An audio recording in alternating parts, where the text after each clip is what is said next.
Aloha folks, welcome back to Spike's Breezeway Cocktail Hour. I hope you enjoyed the little video there of Pinup Palmer making a Navy grog. Because that was a little bit artistic, I want to do it the way that we normally do it on the show. And I've got another guest. Growing up in the Newport Beach and Costa Mesa area all my life surfing, I remember seeing these stickers on the backs of cars that said Surfboards by Dano or Dano Surfboards, something like that. But I remember them being distinctly 60s, but also knowing that they weren't originally 60s or 50s.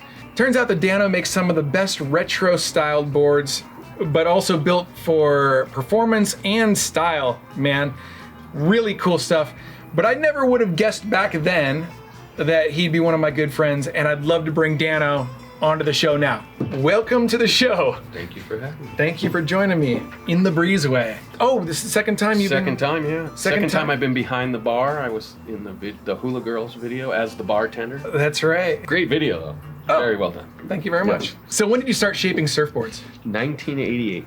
Mom's Okay. garage, Guna Hill. And what kind of boards were you making back then? Just strictly short boards, yeah. Okay, and now you mostly shape longboards and Just what kind would you of call them? traditional longboards. Traditional, do like retro fishes and eggs and all single fins, that kind of stuff. What brought you into that? I don't know, just my love for that era, and you know, I was always into old cars and old music and everything, and those boards were just the way they were built, the way the characters were in the surf scenes in the 60s and everything just always appealed to me. Just was drawn to it. And the quest to build a board that kind of replicated what they built in that era. Well, I would say that you do a very good job of it. Thank you very much. I enjoy it. Incredible design and style, and they all work really well too. Thank you. Yeah, I mean, that's we have a good time testing the product. So you did just say that you were in Palm Springs recently. Yeah, celebrating my 25th wedding anniversary with my beautiful wife. Congratulations. Thank you. She is very beautiful. She deserves a very large trophy. I guess you don't consider yourself the trophy, huh? No. She lost out on that end of the deal. So the thing about Palm Springs and this cocktail is that this cocktail was made by Tony Ramos at Don the Beachcomber for Frank Sinatra. This was one of his favorite cocktails. That is right. And we know that because of Beach Bum Berry. So thank you, Barry. And the thing about this tiki cocktail is that Don the Beachcomber in his menu described it as a robust rum punch dedicated to the men of the American Navy. So I know, it's like, what are you gonna say about that? Yeah, what could you say about that? The reason why I put this seal in the bar here was kind of in tribute to my dad. This is a submariner's seal. Mm-hmm. And he was on the SS Kamehameha out of Pearl, I believe. Rad. So all you Navy men out there you go. But cool. I wanted to save this cocktail for you because the Navy, the ocean. There you go. Yeah, I don't want to, no false. And it's also totally awesome because we've talked. Mm-hmm. Usually a Mai Tai kind of guy, so this could open the palate to a whole new drinking problem. Drinking problem. And I think the reason that Sinatra liked this drink is because it is one of Don the Beachcomber's most potent drinks. So there are 3 ounces of rum in this cocktail, and I think they also kind of limited, this drink to about 2 per person. Well, everybody had a version of this cocktail. Trader Vic also had a version. In fact, Phil Spector supposedly was drinking Navy grogs the night that he murdered that actress. Uh-oh. And they even brought one of the bartenders from Trader Vic's to the stand to testify how much alcohol he had. 2 Navy grogs that'll get you down the road. That's 6 ounces of rum. Good thing I live close. He lives like super close, yeah. All right, so for this cocktail, we will be using lime juice, white grapefruit juice, and this is actually from Dano's tree in his backyard, It is. honey syrup, soda water, light rum, dark Jamaican rum, and we're getting kind of low on the Appleton 12 years, so we'll see if we have enough. And then one of our viewers, Scott Parker, was kind enough to donate this to the show. The Scott Parker. Yeah, and this is Demerara rum from Hamilton. All right, let's make the cocktail. Kind of atypical from a Don the Beachcomber cocktail, we are going to be shaking this one. So we're going to make everything in the glass here, and then we will add ice and shake it. And then the garnish is kind of like the curveball, exciting little bonus thing. Let's start with the lime juice. All right, you want to cut that thing in half? Would love to. Oh, you're going to do it that way, huh? He doesn't like the way I cut it. I just think it's so funny how different people, like my friend Candace, like cut the little nubs off first. I was like, what is this technique? And I don't know, everybody's got their way. We're gonna squeeze 3/4 of an ounce into this guy here. So 3/4 lives here, and if you want to go ahead and do that, flip it over the other way so that the, yep. Oh yeah, we need the juice to come out. Yeah. Well, that's why she got the nub off. Look at that, it doesn't fit in there. Right? That's a good point. Yeah, all right, 3/4. Jeez, there's almost no juice in there. There it comes. Oh, there it Here goes. It comes. They're making us work for it here. It's so funny because Trader Vic calls for juice of 1 lime in so many of his cocktails. And this is already half a lime is 3/4 of an ounce. So it would be like 1.5 ounces if you juice the whole lime. It was an odd way of measuring lime juice for somebody who's so particular, you know? All right, I think that's, We're pretty close. oh, you know what though? We're making 2. Oh boy. We need another 3/4 of an ounce. So that'll take us to 1.5 ounces. So aim for that 1.5. Look at this. I'm taking your friend's advice. Oh, wow. Look at that. That's some next level stuff happening right there. You know, she teaches flexibility too, if you're interested. I saw what she was. She's a very, very bendy chick. Okay. You almost need some protective eye gear for this one. Okay, well, I think we need another lime. All right, here we go. Okay, so we're just shy of 1.5 ounces. You like it better this way? Yeah, that's kind of the way I do it, but I don't know if there's a right or wrong way. Then you're not going through the nodes, so I don't know. Away we go. Yep. The best thing I ever did was plant a lime tree in my house. So if These you are have, from the house? yeah. These are nice. Yep, we're back in season. Good job. Thanks. I worked so hard on them. Oh, so let's do this. There is our lime juice, and then let's get into the white grapefruit there. The big one. They say that white grapefruit is like a little less tart, and it's kind of the one that you want to use for tiki cocktails. It's kind of rare. It's just coincidental that Dano has like a giant. The tree that keeps giving all year long. Also, I didn't mention that Dano has a bit of a music career that he has going on. That is a lot of A lot of rhyme. rhyme. At the beginning of lockdown, he was doing these concerts underneath his grapefruit tree. I was. And a couple of grapefruits almost took me out. Did they? Yeah. Bonk right behind me. Okay, so I'm gonna do this 3/4 of an ounce. Twice or once? Oh shoot, you're right. So we're shooting for 1.5 ounces. Okay. You're doing a great job. Thank you. Yeah. Okay, so there is our grapefruit juice. Let's see, next up, why don't we get into the honey syrup? I don't know if we're gonna have enough honey syrup. This is the last of my BG Reynolds. Honey syrup is really easy to make. It's just 1 part water to 1 part honey. You just kind of simmer it on the stove and stir it. I bought it because it's easier this way, and BG Reynolds makes great syrups, but don't be afraid to make it at home. Sorry, BG Reynolds. You pay me to use this stuff, I'll never say that again, BG. So we need 1 ounce of that per cocktail, so 2 ounces. I don't know. We're gonna be real close. Oh man. Oh, we're Well, if you shy. went on the numbers on this side, you're I'll be right back. Let's see what we can do. Yeah, pick it up. So literally before he came over tonight, I was making a new batch of honey syrup. Good timing, I guess. Okay, I'm just gonna pour a little bit of this. Most of the people I know cook up something different, but Not honey syrup. no. And it's been allowed to cool just long enough for this to make sense. So, all right, so there's our 2 ounces of honey syrup. Let me go put this back. All right, so let's get into the rums. Each rum is 1 ounce of rum. Let's, why don't we start with the light rum first, because it looks like it's got the most in there. So we need 2 ounces of light rum. That is plenty. Wow. A little bit over too. It's a little bit over, Little. but you're gonna get mad at the bartender? No. Let's use the Demerara rum here from Scott Parker. Thanks again. The Scott Parker. I'm very willing to accept all forms of gifts. In fact, I've gotten cocktail glasses from Trader Vic's from friends and viewers and stuff. And I have another Trader Vic's cocktail glass that was just sent to me, and I can't wait to show you that one probably in a couple episodes. 2? All right? Yep, 2. Killer. All right. So Thank you, Scott. There's the Demerara rum. I'm afraid that this Appleton is not going to get us there. It looks a little short. Okay, well, see what you can do. It's a cork. Okay, we're at 1 ounce. 1.5 ounces. Oh, man! Looks like we have to bring in the Corbuba. Get the Corbuba.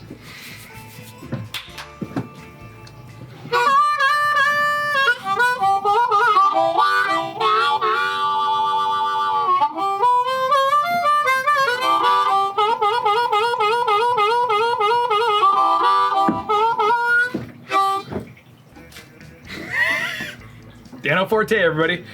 My ex-roommate dubbed this Corbuba rum. I don't even know if I can show this on YouTube because of, but this is actually a vintage bottle topper that was like a hula dancer, and she's topless. So she's very topless. Corbuba rum becomes Corbuba rum. So I'm just gonna add a little bit more. I know they're different rums, but dark Jamaican rum, I don't think it's gonna ruin the cocktail. Let me put her away. And then that's the last one. So here's the thing. We do have to add soda water, but shaking soda water is a bad idea. I would imagine. So what we will do is we will get some ice. And this is kind of a lot of drinks, so maybe we should have made this in two, we'll see. Usually Don the Beachcomber cocktails are mixed with like a blender, like a Hamilton Beach blender, but this one specifically calls for shaking. So we'll pour this into here. Oh no. It's a full one. Okay, it's close. And the way that I've been taught by professionals to shake is horizontal. You know, Like that. I was a bartender in a video. So I will say you are doing it. Thank you. Here, I'll let you do some of that. So horizontal is what I've heard. So more. Oh yeah. Oh, up here. Yeah. Horizontal. But like. Yeah. You know what it is? Usually when I'm bartending, I have a cigarette in my mouth. It was throwing me off completely. Yeah, I could see how like the rhythm would be. Yeah. Oh, I can't say. Can I say that? Go ahead. Thanks. Okay, so when you're shaking a cocktail, you just want to make sure that the tin gets nice and frosty. And I kind of don't have a lot of ice in here because we kind of have a lot of drink. Okay. And then a couple little taps there. Ta-da. So with the soda water, we also want to do 3/4 of an ounce. So 1.5 ounces of soda water. I love these little club soda Schweppes things because they are, you're not opening like a giant jug or whatever. Okay, so with this, let's see here. Oh, son of a bitch. All right, I'll be right back.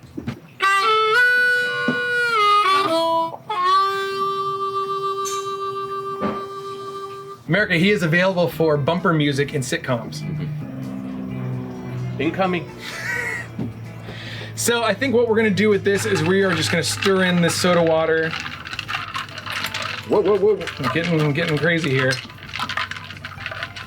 So we just want to make sure that it's all throughout the whole cocktail, but that should be good there. Okay, so that's the cocktail, but we're not done yet. This is where it gets fun. Now we have to make the garnish. And It is not called a snowflake. it is not. The really cool thing about the Navy Grog is that the garnish is an ice cone. So you strain it into the glass with no ice, which is super atypical of a tiki cocktail. Usually you just dump the whole thing in dirty, they call it. But this one, we are actually gonna make the garnish.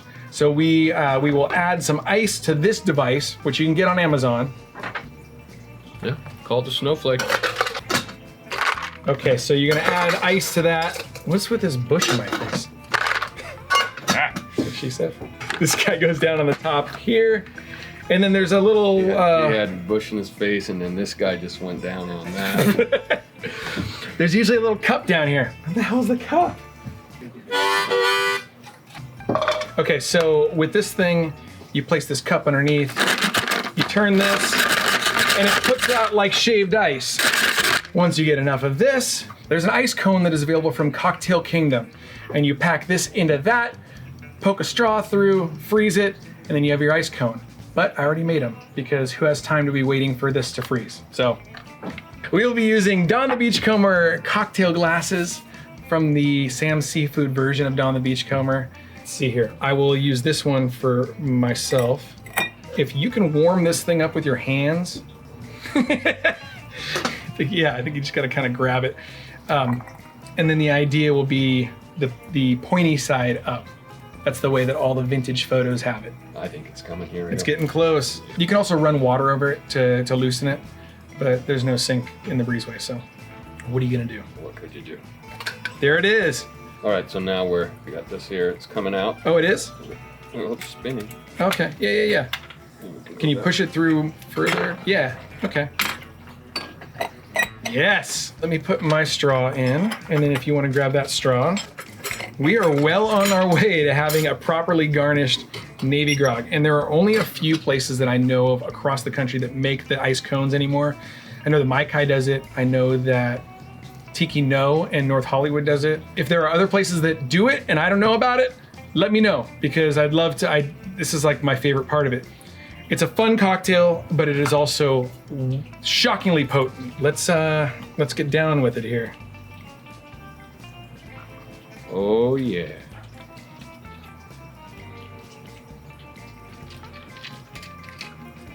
That is Navy Grog.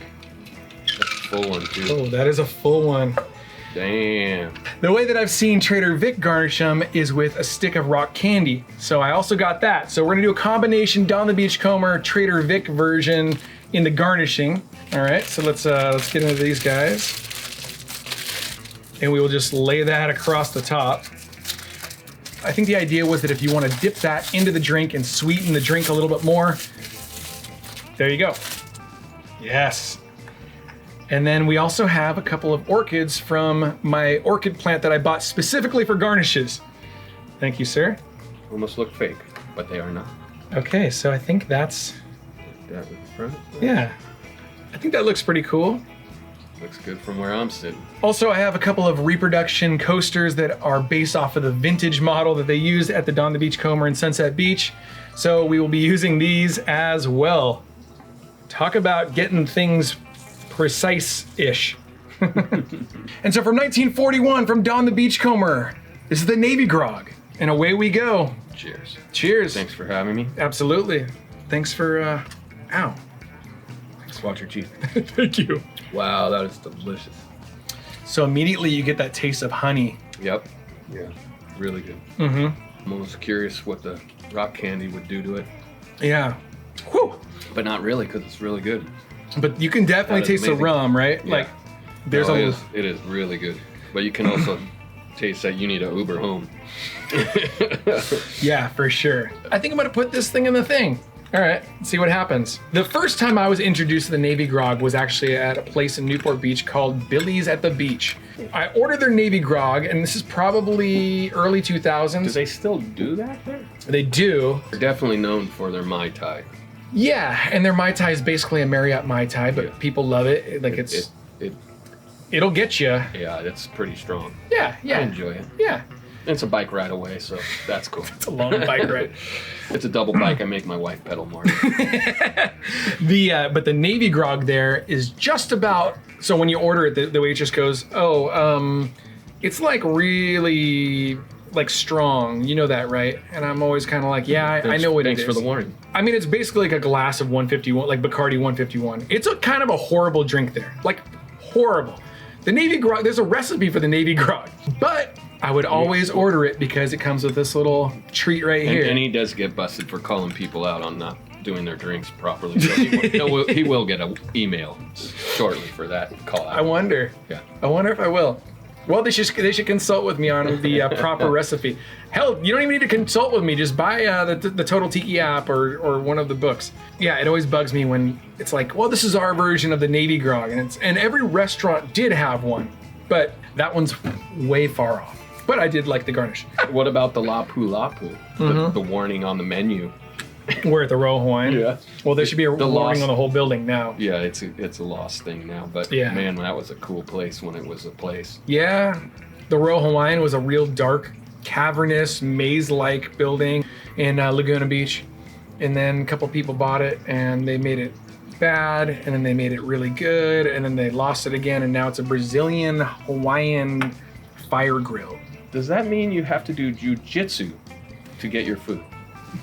Yes. Someone's gonna choke me out for that. It's not my favorite place anymore, but it was the destination of every birthday. I don't know how many friends I've had that proposed to their wives in that place. Wow. It just was it was awesome. Yeah. The decor was old and how it should have been, and then dusty. And, oh man, it was cool. The drinks were just phenomenal, and then someone bought it, thought they would make it better, didn't, and now I think we're 3 times into trying to make it better, and it's nothing like it was. But yeah, and from it what was a magic spot for a long time. From what I understand is that the owner of that property is talking about leveling the whole block. Heartbreaking. And it's all 1960s architecture and heartbreaking. I know. Okay, so my question for you this is the moment I've been waiting for. What is your favorite tiki bar? And I haven't traveled enough to, I'm gonna say my favorite tiki bars are the ones I'm comfortable at, and I do spend a lot of time in Palm Springs, so I do the Tonga Hut and the Reef, and I enjoy both of those spots. Very nice people, serve a good Mai Tai. I love that. There's quite a few in San Diego that are all awesome. San Francisco, you can do a little mini vacation and do it. But yeah, there's like 10 there. I'm gonna say that my favorite tiki bar, okay, here it comes, is the Breezeway.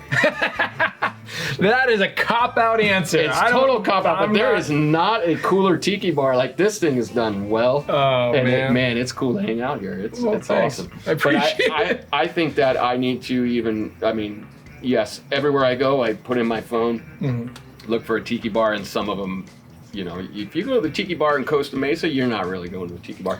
Great place to see some punk rock and stuff, but as you travel around the world, I've gone to tiki bars in Japan. And and they all have their own vibe. Some of them are not tiki bars at all. There is a Trader Vic's in Tokyo, I think. Yeah, but I think, is it kind of a newer thing?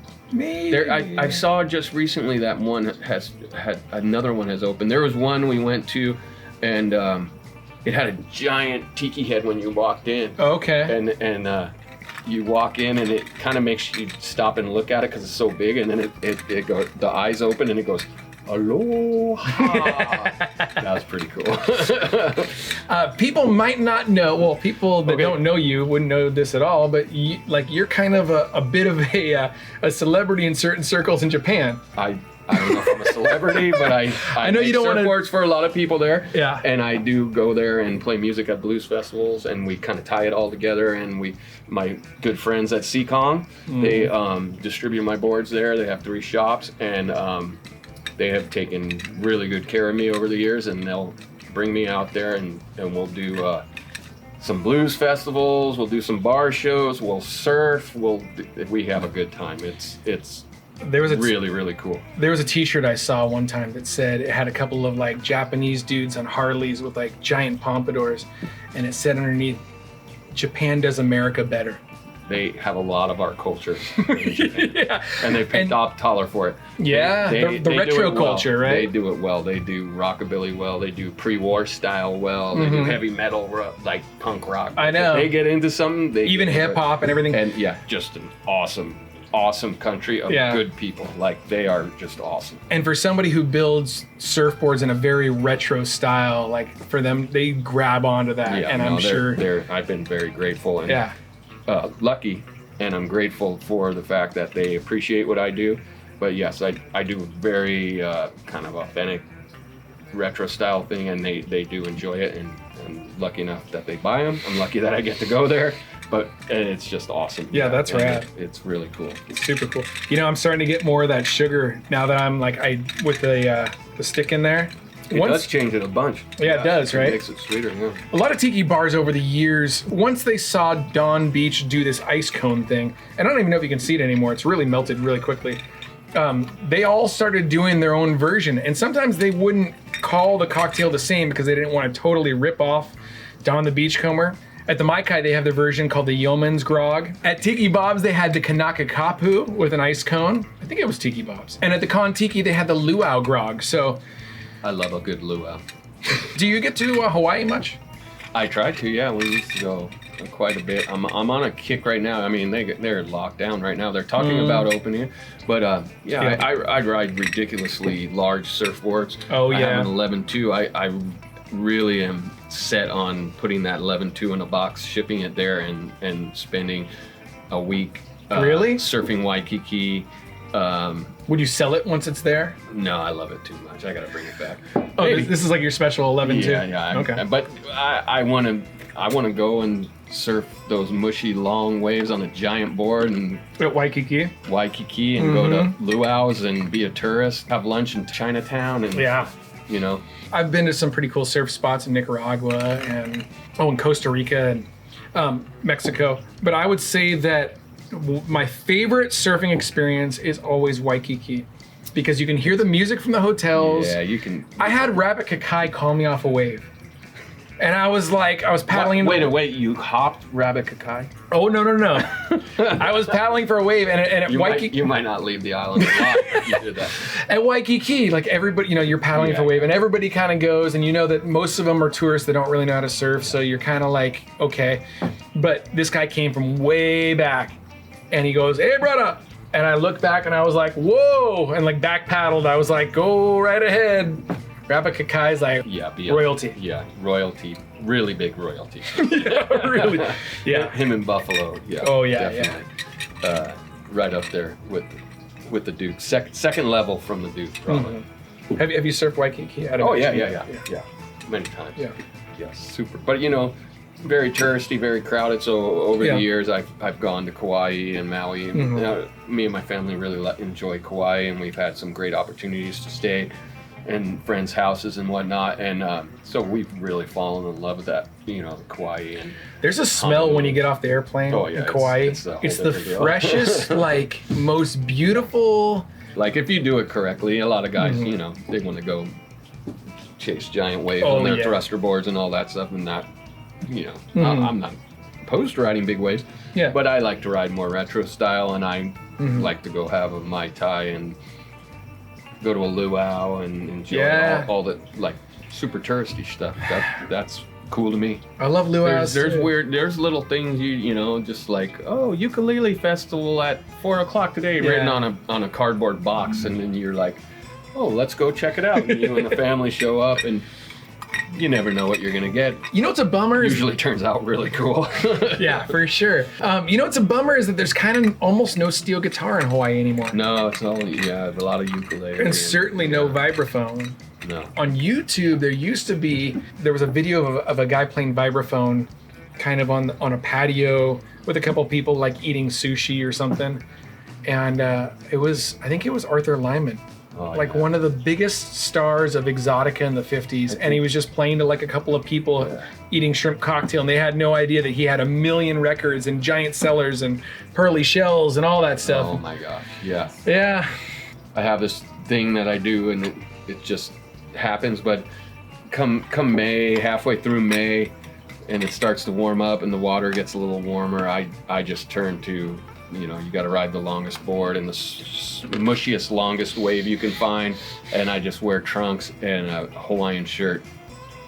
I'm just starting in October to come out of this, but I listen, only pre-war Hawaiian stuff, and it just puts you in the best place, and it's so cool, and that era is, I think, jazz era Hawaiian music, maybe a lot of people refer to. Sure, yeah. And there is a couple of groups, there's a few groups that capture that and do it proper. Yeah, there's a great band out of Long Beach right now. I can't remember their name, but yeah, the Alcatraz Islanders in San Francisco. Alcatraz Islanders. Yeah, they do an awesome job. I also like DJ Bone Break from X's band, the Bone Break Syncopators. They aren't exactly Hawaiian, but they're like kind of Depression era jazz. You're drinking it faster than me. I know. It's good though, huh? Now I'm bummed. It's super good. Should we make another? Jesus. We can. You want to make another one? Why not? Well, I know. It's like, well, we might not have all the ingredients. Oh, we do. I got like 70 bottles of rum in my house.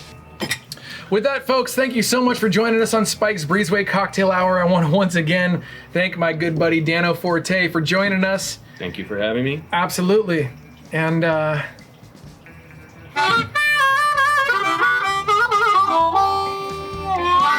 aloha.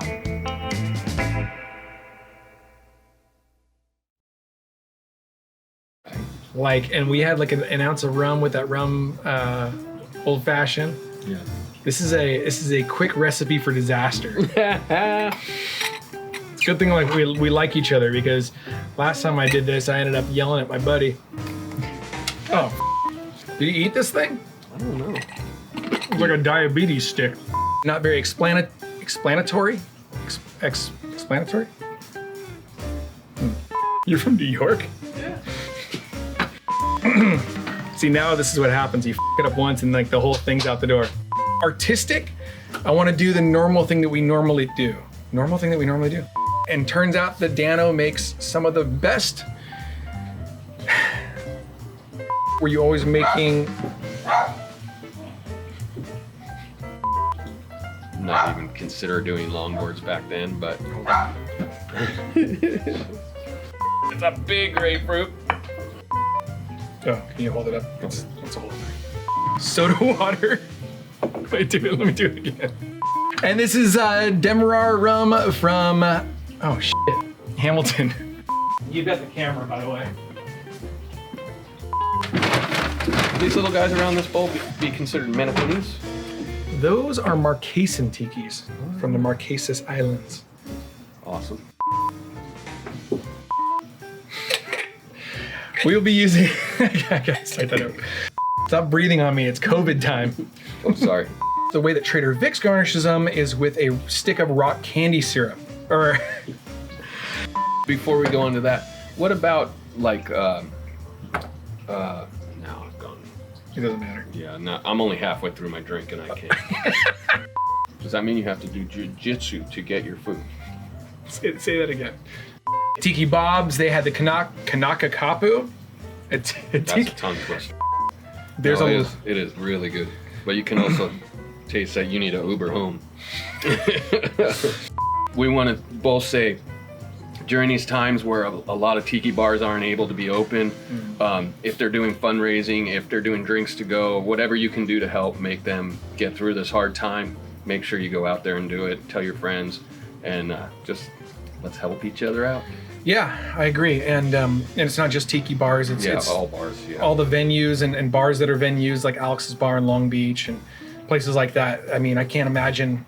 They've all given so much to us. Yeah. Our love for music, but also the opportunity to play music, and make sure if you can give a little, do it. And try to help them through this so they're there when we get to the other side. Yeah. Speaking of music, we didn't really get into your music. Dano here has so he has a one-man band. So this is nobody will play with me anymore. But like through the 90s, you had a blues band, right? The Jive Kings. Jive Kings, right? So it was like jump blues. Yeah, jump blues stuff. And, okay. Yeah, we had a good time. We played a lot of festivals and all over. Every group of people we had a great time doing it, and it was fun. But he does a one-man band kind of thing, and I think it was like about 6 years ago now that my buddy Josh and we put together a car cruise thing because Dano was doing like a one-man night thing at this bar called what the hell's the name of that bar? The Anchor Bar. Oh, the Anchor Bar, yeah. So we're doing a cruise from his surf spot, Blackie's in Newport, up to the Anchor Bar, and then we'd watch him play and stuff. You have opened for some shockingly big bands. Yeah, I think they just think it's funny that let's let the one band guy do it, and it's opened some pretty huge doors to. And by shockingly big, I mean Green Day. Where was that? The Echo, I think, or the Echoplex, one of those in Hollywood. Yeah. LA. Yeah, that was fun. And that big stage, one guy with a guitar and a harmonica and a suitcase. That sounds horrifying. And then we got to do a string of shows at House of Blues with Social Distortion. That was more than amazing. Awesome people at the venue, and the band, always amazing dudes. They're so cool. Yeah, and that's back when that venue existed. Yeah, they moved it. Yeah, they leveled it. It's gone. They leveled it. There's another across the street. Doesn't have the same magic, I think, as the littler one. And yeah, I've heard that. It was fun though. But then you've also made surfboards for Billy Joe, and you've made surfboards for Mike Ness. And his family, and Billy and his family, and blasters, super suckers, like just good fun stuff. and you know, all these venues that are going through a hard time right now are the ones that made it possible that I could do stuff like that. So Yeah. that's where I have to say, please go out and help these guys that are For going sure. through a hard time. And you've known a lot of those venues for a long time, just kind of growing up in Orange County and the punk rock world. And Yep, the punk rock scene in the 80s, and then getting into rockabilly in the late 80s and 90s, and then the car scene back then, and kind of a really small, close-knit family. It was super cool. and then you were in a car club called the Lucky Devils, Yeah, right? Lucky Devils. And I think with Buddy Doogie from the Buddy Hot Rod Doogie, yeah, Trio, a bunch of guys, yeah. and our buddy Chip, right? Chip, Scott Simpson, and a bunch of guys. Yeah, Yeah. it was super cool. Great, just fun times. It was pretty magic back then. It's magic now, but different. Yeah, super different Yeah, because super different. it's funny because Costa Mesa, especially, like you drive Harbor Boulevard and you'd see a bunch of cars all the time, like Yeah, it was old 50s back cars. then you know, where you cruising around town, you'd see guys driving, what the heck?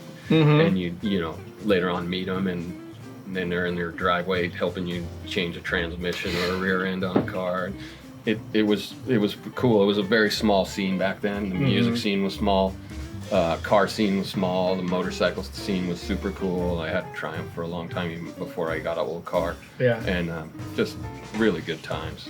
And now if I see somebody driving an old car around Costa Mesa, it's literally either him, his son, our buddy Zach, or You know everyone. Yeah, You knew yeah. everyone back then, but it was fun. Yeah, people were going out of their way to customize stuff and make things different, and it was a really cool time. and Mike Ness lived in Costa Mesa at that time also. Yeah, you'd see him driving around, and a bunch of guys. Yeah, it was a cool time to live in Costa Mesa. That's for really sure. cool.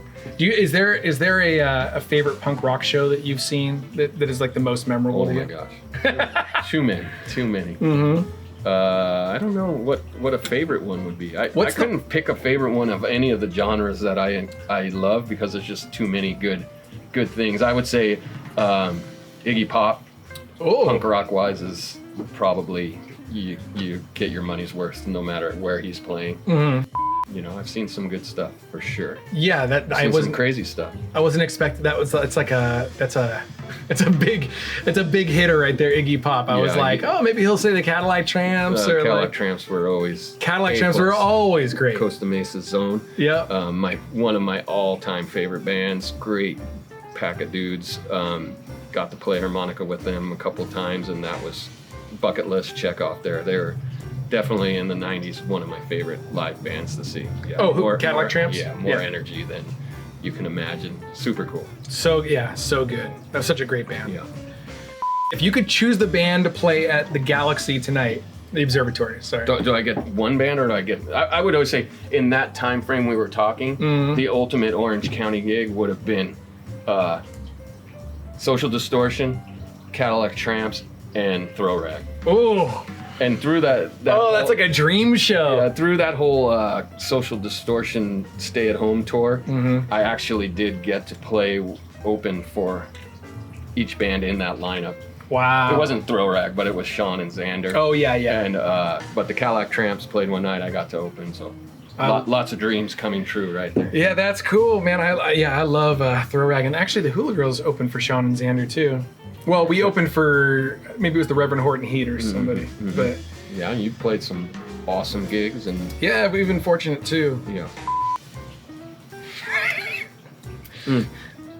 That straw's a little longer than usual. I know. Very much harder, and yes, you will take a tooth out with that. I know, sucker. especially it's brass. Favorite rockabilly band. I'm gonna go too many. There's the old ones. There's you can go on so many older guys that come out and do it still. Like, I gotta say, in the earlier days of rockabilly, going to the Doll Hut and seeing Russell Scott and Big Sandy play in that. I mean, room as big as this, packed full, and people dancing.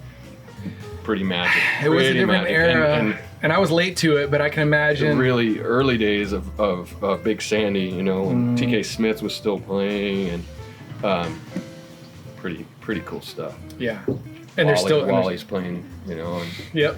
Wally joined us at the Hookie Lounge. yeah, I on saw bass. that. That was awesome. Yeah. Super awesome to see him out there playing. That's so rad. Great guy. Yeah. Favorite surfer? Do you have a favorite surfer? Oh yeah, the list is large. Phil Edwards. Phil Edwards. I gotta Okay. go with Phil Edwards. I gotta go with that whole era. Lance Collins. I mean, not Lance Collins is an awesome surfboard builder through the 80s and 90s. Oh, but yeah. Lance Carson, definitely one of my favorites. Both shapers, both surfers, both such good style. Just the list of that era is giant and Yeah.